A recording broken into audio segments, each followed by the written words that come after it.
नमस्कार दोस्तों, आज हम आपको ले चलेंगे भारत के एक ऐसे कोने में जहां बहती है ब्रह्मपुत्र की गाथाएं, जहां जंगलों की गूंज में वीरों की कहानियां हैं और जहां इतिहास ने कई बार करवट ली है। जी हां, हम बात कर रहे हैं असम की।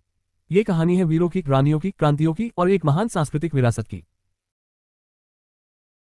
असम का इतिहास हजारों साल पुराना है।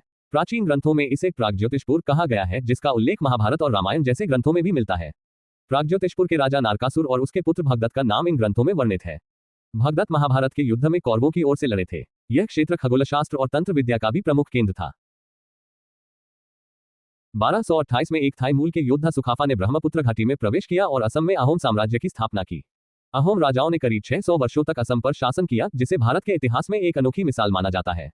अहोम शासकों ने मुगलों के 17 आक्रमणों को असफल किया। सबसे प्रसिद्ध युद्ध था सरायघाट का युद्ध 1671, जिसमें लाचित बरफुकन ने असम की सेना का नेतृत्व किया और मुगल सेनापति राजा राम सिंह को पराजित किया। लाचित की वीरता आज भी भारतीय सैन्य अकादमी में प्रेरणा का स्रोत है।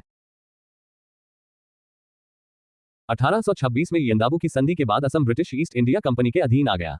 ब्रिटिशों ने चाय, कोयला और तेल के लिए असम को खूब लूटा, लेकिन असमवासियों ने भी संघर्ष किया। मणिराम देवान, जो असम के पहले चाय बागान मालिक थे, अंग्रेजों के खिलाफ विद्रोह करने पर फांसी पर चढ़ा दिए गए। कनकलता बरुआ मात्र 17 वर्ष की उम्र में भारत छोड़ो आंदोलन में अंग्रेजों की गोली का शिकार बनी। पुष्पलता दास, गोपीनाथ बोरदोलोई और कई अन्य असमिया स्वतंत्रता सेनानी इस दौर में सामने आए। आधुनिक असम। भारत की आजादी के बाद असम ने शिक्षा, संस्कृति और साहित्य में भी महत्वपूर्ण योगदान दिया। ज्योति प्रसाद अग्रवाला, विष्णु प्रसाद राभा, भूपेन हजारिका जैसे कलाकारों ने असम की कला को विश्व स्तर पर पहुंचाया।